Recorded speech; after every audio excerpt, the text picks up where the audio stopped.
In every city there are men who wear generosity like a tailored suit, beautiful, expensive, and borrowed. Kasra was such a man.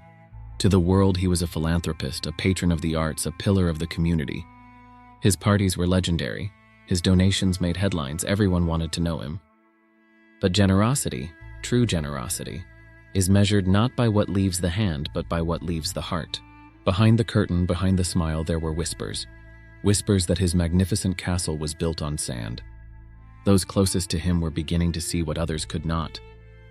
Sarah had a dream, a small gallery to showcase young artists. But dreams in this city came with a price tag. The numbers were impossible, a year's rent up front. It might as well have been 1,000,000 miles away. And then fate, or perhaps opportunity, placed Sarah directly in Kasra's path. He saw her not as a person in need, but as a stage, a chance to perform the role he loved most, the benefactor. He promised her the gallery, a full year, rent-free. A gift, he called it. And in that moment, she believed him. But as an old saying from his homeland warns, there are those who give freely, from a purse that is not their own. For weeks, Sarah lived in a dream. The gallery became her world. She painted like she'd never painted before. But dreams, even beautiful ones, require a foundation, and Kasra's foundation was crumbling. He needed money. And when you've given away something that wasn't yours to give, there's only one way to get it back. The messenger arrived on a Tuesday.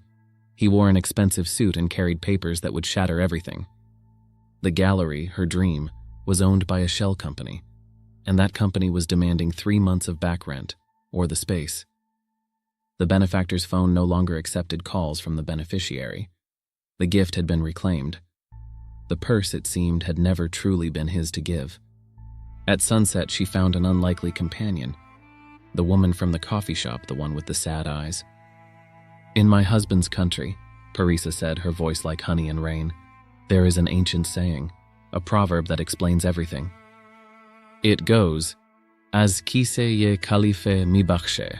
It means, he gives from the Caliph's purse. The Caliph, you see, was a ruler. His treasury was vast, but it belonged to the people, not to him. He gives from the Caliph's purse.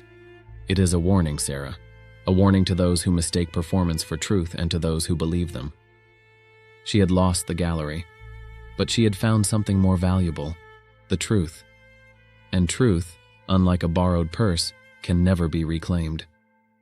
She started smaller this time, with her own money, her own name, her own dream.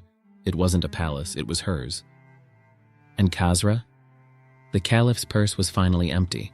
The performance was over, and the audience had gone home. True generosity requires no audience. It asks nothing in return. It gives from a purse that is full of heart, full of truth, full of self.